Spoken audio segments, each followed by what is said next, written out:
আসসালামু আলাইকুম রহমতুল্লাহি ওবরকাতুহু। সম্মানিত দর্শক, আজকে ডক্টর ইউনূস এবং সাবেক প্রধানমন্ত্রী শেখ হাসিনাকে নিয়ে আলোচনা করব। আলোচনা করাটা আমার জন্য খুব টাফ হবে। এই কারণ হলো, অফিসে বসে এই ভিডিওটা করছি, কারেন্ট নেই এবং আমি যে জীবনযাত্রা আমার যে রয়েছে দীর্ঘদিন যাবৎ, সেখানে আমাকে একটা নির্দিষ্ট তাপমাত্রার মধ্যে থাকতে হয়। তো কারেন্ট নেই, এসি চলছে না। আমার বাসায় মোটামুটি জেনারেটর ব্যাকআপ রয়েছে, এসির অফিসও ছিল, কিন্তু এখন এই ফুয়েলের কারণে দেখা যাচ্ছে যে ব্যক্তিগত জেনারেটর ছাড়ে এসি চালাতে পারছি না। ফ্যানও নেই রুমের মধ্যে, আর ফ্যানের শো শো আওয়াজ হয়। ফলে প্রচণ্ড গরমের মধ্যে এবং কম আলোর মধ্যে এই ভিডিওটা আপনাদের সামনে করছি। এর মধ্যে যে রস দিতে চাচ্ছি, কষ দিতে চাচ্ছি, যে বিষয়গুলো বোঝাতে চাচ্ছি, হয়তো এই পরিবেশ পরিস্থিতির কারণে ভিডিওর কোয়ালিটিটা মনোভূত নাও হতে পারে। তবুও আমি প্রাণান্ত চেষ্টা করব, আপনারা ধৈর্য হারাবেন না। প্রথম হলো যে, ক্ষমতায় আসলে, যে কোনো মানুষ ক্ষমতায় আসলে আমাদের চারিদিকে এত দালাল, এত ফড়িয়া, এত তাবেদার, এত ভণ্ড, এত প্রতারক, তাদেরকে কেন্দ্র করে, অর্থাৎ ক্ষমতাধর লোকদেরকে কেন্দ্র করে যেভাবে মুভ করে, রানী মৌমাছিকে কেন্দ্র করে যেভাবে অন্যান্য মৌমাছিরা ভন ভন ভন ভন করতে থাকে, যে কোনো ক্ষমতাধর ব্যক্তি, সেটা চেয়ারম্যান হোক কিংবা মেম্বার হোক কিংবা প্রধানমন্ত্রী হোক, তাদেরকে কেন্দ্র করে যে একটা বিরাট বলয় গড়ে ওঠে।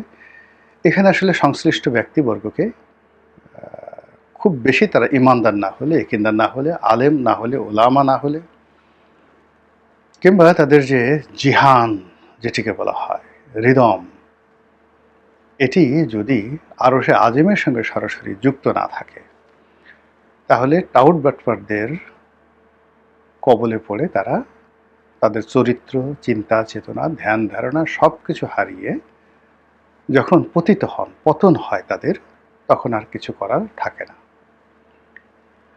এটা সকলের ক্ষেত্রে প্রযোজ্য।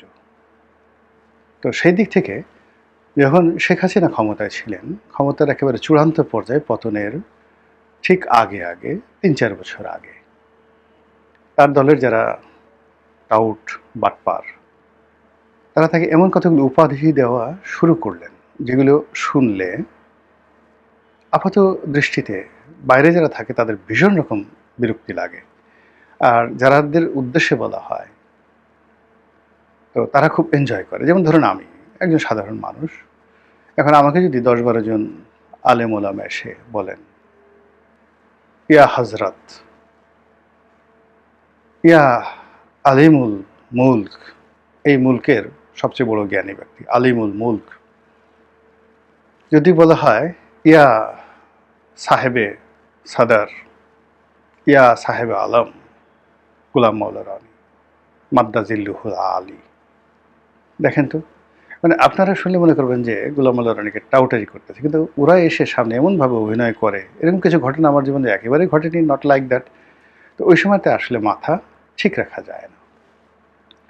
তো শেখ হাসিনার ক্ষেত্রেও তো মানে অনেক কিছু ঘটেছে। যেমন আপনি ১০০ বছর জীবিত থাকেন, আরও ১০০ বছর ক্ষমতা চালান, তারপরে শেখ হাসিনার জান্নাত পাওয়া উচিত, জান্নাত তার জন্য ফরজ, আল্লাহর উচিত তাকে জান্নাত দিয়ে দেওয়া। এবং এমন সব ভালো ভালো মানুষ, মানে বয়স্ক, যারা ঘুষ দুর্নীতি করে না, এরকম সৎ মানুষও শেখ হাসিনার আসলে জান্নাত পাওয়া উচিত, নাউজুবিল্লাহ মিন জালিক, এই ধরনের কথাবার্তা তারা বলেছেন। অনেকে তাকে সংসদে বলেছেন যে শেখ হাসিনার উপাধি এখন হজরত। হজরত আরবি শব্দ, সাধারণত বলা হয় যে জনাব বা জনাবা। তো যে কোনো মানুষের নামের আগে হজরত থাকতে পারে, কিন্তু বাংলাদেশে বিশেষ করে রাজনীতির অঙ্গনে এই হজরত শব্দটি এত অ্যাভেলেবল ব্যবহৃত হয় না। ইভেন সৌদি আরব বলেন, মক্কা মদিনা বলেন, সেখানে কোনো গভর্নরকে হজরত বলা হয় না। যেমন হজরত সালমান, মোহাম্মদ বিন সালমান বা হজরত বাদশাহ ফাহাদ, এই কথা আপনার কখনো শুনেননি। তো যেটা আরব দেশে হয়নি, হজরত আবদুল্লাহ, বাদশাহ আবদুল্লাহ, হজরত বাদশাহ ফাহাদ, এইরকম কোনো দিন হয়নি।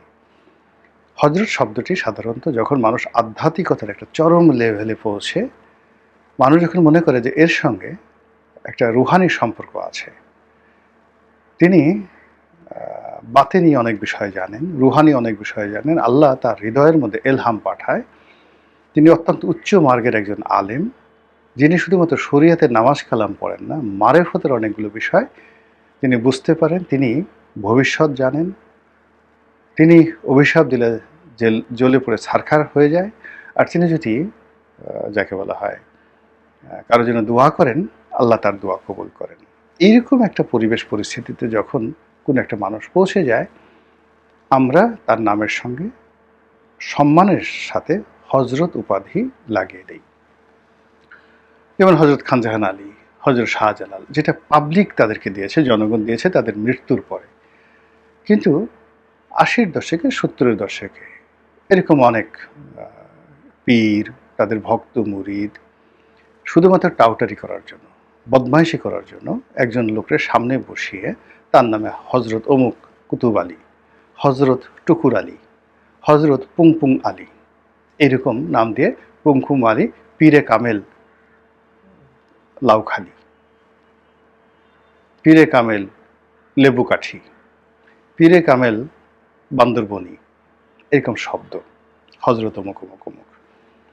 এই ওয়াজের মার্কেটে এই হজরত শব্দটি প্রথম আসছে, কিন্তু এর আগে কিন্তু সাধারণত যেমন আমরা হাফেজ জি হুজুর বলি, কিন্তু হজরত হাফেজ জি হুজুর কিন্তু তার জমানাতে এত বড় আলেম আমাদের দেশে কখনো খুব অল্প আসছে। কিংবা ধরেন মাওলানা আব্দুল হামিদ খান ভাসানী, তাকে তো হজরত ভাসানী বলা যেত, তিনি কিন্তু কেউ কখনো শুনেছেন রাজনৈতিক লোকের সম্পর্কে। কিন্তু ওয়াজের ময়দানে এসে আমাদের এই দেশের লোকজন এই বিভিন্ন পীর ব্যবসা, কামেল ব্যবসা এগুলো করে একেবারে পাইকারি হারে হজরতকে পচিয়ে দিয়েছে বাংলাদেশে। এই যে পচা দুর্গন্ধ, সেই দুর্গন্ধ হজরত শব্দটি আবার আওয়ামী লীগের যারা টাউট বাটপার তারা শেখ হাসিনার সঙ্গে লাগিয়ে দিল।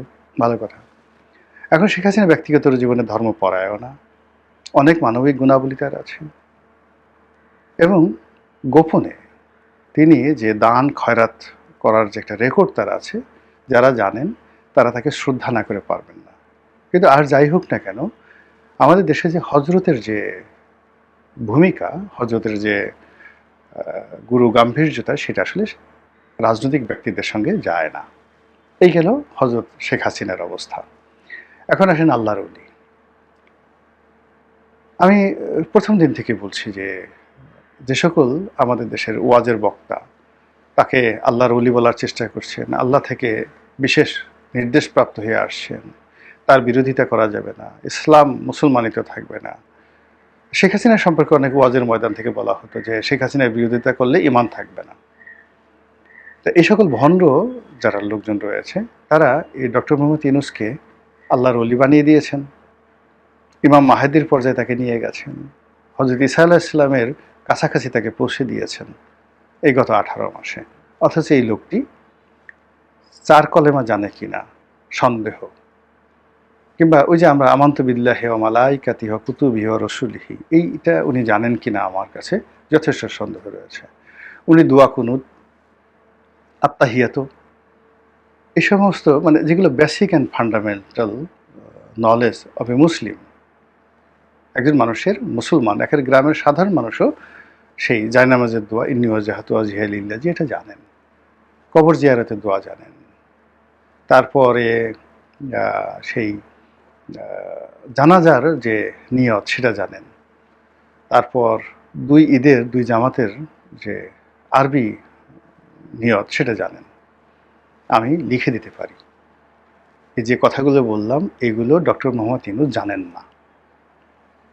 যদি জানেন, আমি ওনার হাত ধরে ওনার কাছে মাপ চাইব আমার এই কথার জন্য। উনি এই জিনিসগুলো জানেন না। উনি আলিফ বা তা ছা, যে আরবি হরফের যে বর্ণমালাগুলো উনি জানেন না।